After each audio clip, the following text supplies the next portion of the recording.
morning, everybody. Uh, Welcome to another crazy week in the world, and I hope you're all safe and healthy. And today, I wanted to talk about making an impact in development. Uh, I know we're all excited after we have our discussions and we sit down and get um, our admissions, but the real job starts after that first admission, right? When they've admitted to their truth that they're involved in whatever the wrongdoing is or the situation that they're involved in.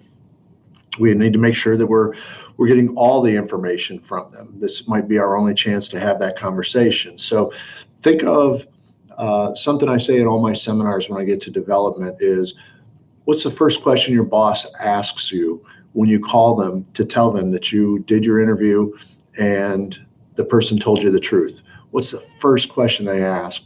And if it's not the first question, I bet you it's within the top three questions. It's, what else did you get?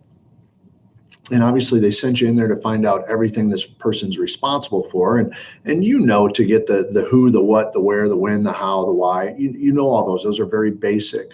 But what I wanted to do today was really give you an example of how that would look. If you've got somebody who says they needed to take money because their car was repossessed. So what do you need to ask? Well, you need to ask, for example, what kind of car was it? How much is your monthly payment? How far behind were you when you had to take the money from the organization? Did you write a check or did you pay cash? If you wrote a check, what check number was it? What date did you write it on? Did you mail it in or did you take it to the place where you'd received the loan? How much was that check? To who did you write it? When did you write it? Right? From what bank? Is that your normal bank that you usually bank at? When you took the money, how much of it did you deposit in the bank to cover that? Did you deposit the whole thing?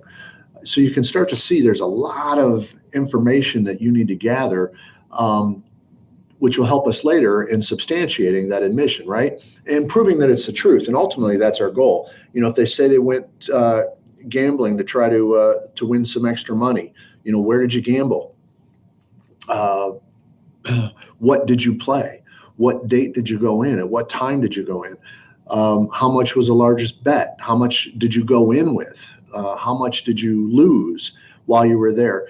So you can see there's a ton of information that you can gather. And I'm looking at the chats here, and good morning to everybody. And you got to love the sideburns. Enjoy it now. They're getting cut.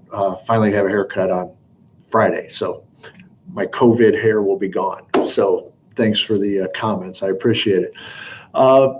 Don't forget in development to use mini rationalizations.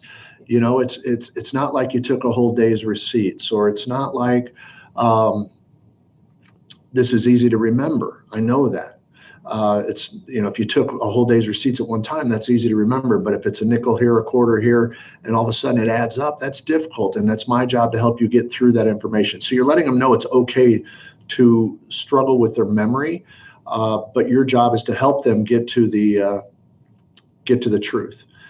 And then don't forget your use of assumptive questions. We asked our assumptive question to get them to tell the truth to begin with. And a couple of weeks ago, I did a thing on question structure. But don't be afraid to use the assumptive questions.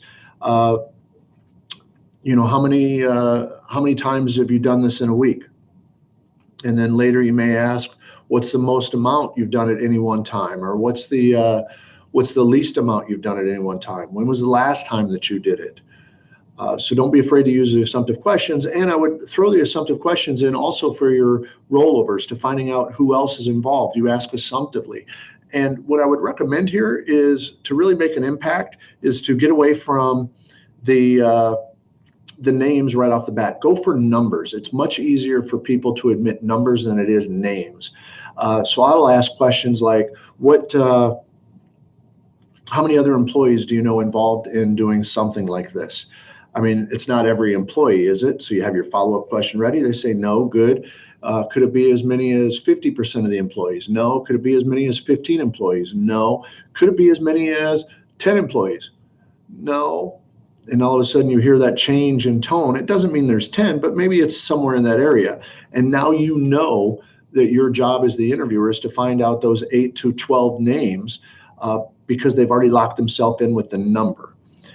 And then as I wrap up development, I want to make sure that we understand that when you think you're done, ask one more time.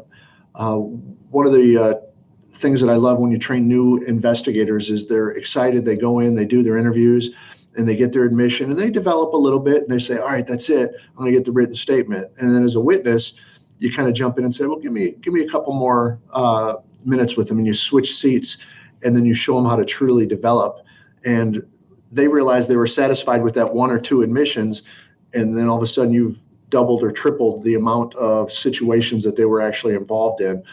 And that's a good way to train your people and to remember as you're doing the interviews.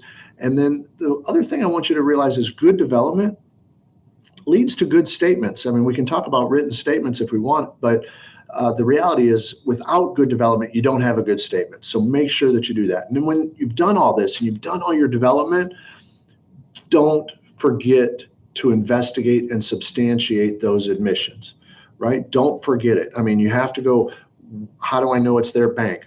How do I know it's their vehicle?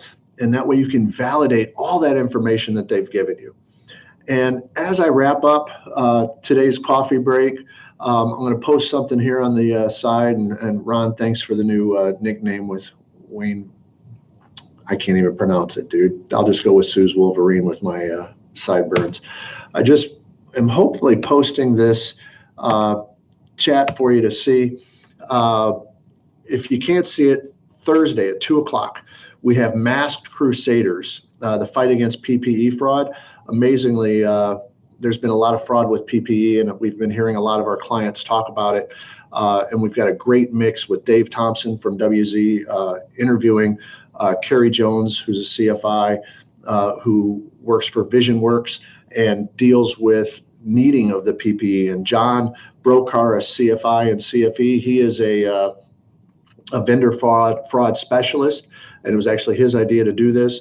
And then Stephanie Hoover is a CFI, and she actually sells PPE. So you'll have all areas covered Thursday at 2:00 on YouTube. Dave Thompson will be moderating.